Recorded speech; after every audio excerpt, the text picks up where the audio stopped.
Bonjour et bienvenue dans le réseau CAN Bus, la maintenance, partie 2, le diagnostic. Tout d'abord, il faut savoir que les pannes peuvent être matérielles, moteur HS, lampe grillée, interrupteur qui ne fonctionne plus, automate hors d'usage, programme inadéquat.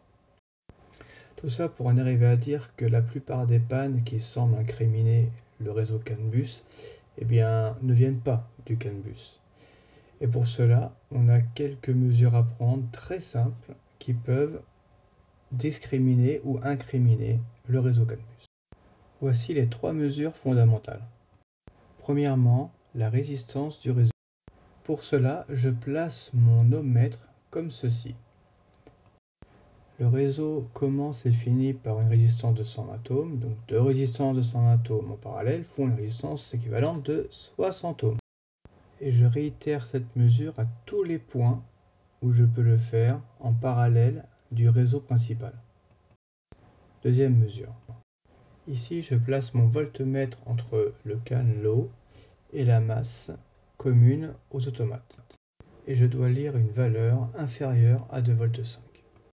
Dernière mesure, je place mon voltmètre entre le CAN high et le moins commun aux automates. Et je dois lire une valeur supérieure à 2,5 V. Il est important de comprendre que je dois réaliser ces mesures à tous les nœuds du circuit, car ce n'est pas que le réseau principal a la bonne impédance que ce sera le cas à toutes les branches. Et la branche où la mesure sera mauvaise sera forcément là où il y a la panne. Un exemple, si j'ai une interférence entre le plus 24 et le CAN high, quand je lirai le CAN high, je lirai une valeur de 24 volts, ce qui pourra forcément dire que la panne est par là. Autre exemple, si mon CAN low est coupé comme ceci, quand je testerai, mon ohmmètre m'indiquera 120 ohms et jamais 60. Donc voilà comment on peut faire pour déterminer d'où vient la panne sur le CAN Bus. Voilà pour les exemples que je voulais vous montrer.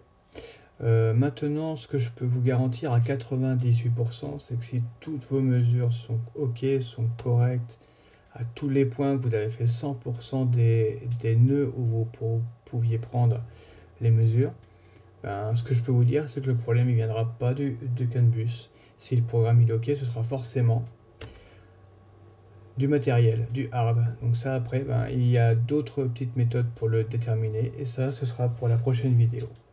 Merci à tous, continuez à vous abonner, à regarder, à commenter surtout, et à bientôt. Ciao.